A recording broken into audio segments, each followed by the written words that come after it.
Well, the city of San Diego red-tagged a condo in La Jolla after an excavation and repair appeared to have put the building in a dangerous situation. Yeah, Fox 5's Misha DeBona live for us outside that site with what she's learning about it and the folks who live there. Misha.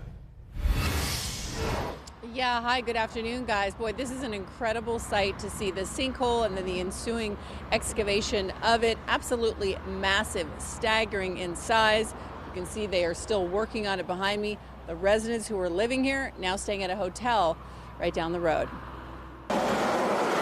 Residents of the La Jolla Terrace condominium complex are living in a hotel courtesy of the city of San Diego after a massive sinkhole developed right up against the property along Gilman Drive. For an abundance of safety, they wanted us all to leave within 3 hours. Wow. Yeah, and I freaked. This resident, who didn't want to be shown on television, lives in one of the 8 units impacted by the sinkhole.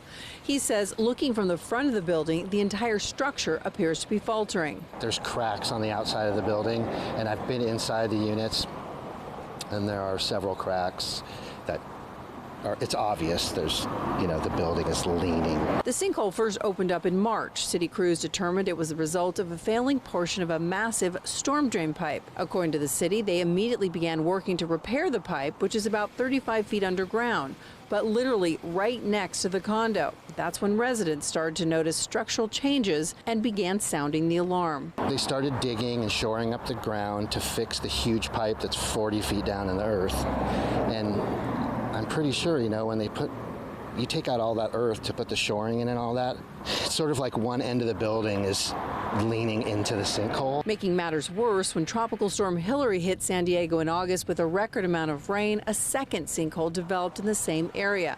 That's when the city agreed to pay for the residents to stay in a nearby hotel. The city issued a statement which reads in part, vacating these buildings is necessary until we can determine the cause and extent of the current damages and complete the repair process. We will continue working diligently to assess the situation and provide a solution as quickly as possible. It's really incredible to watch these workers here when they're walking along the perimeter of the hole. It's 1 foot next to the building. It's that tight, and it just goes down. It's really incredible to see. One of the concerns that all these residents voiced is who's at fault, who's going to pay for it. Time will tell on that as they continue their investigation, and also how long they'll be staying at this hotel. From La Jolla, Misha DeBona, Fox 5 News.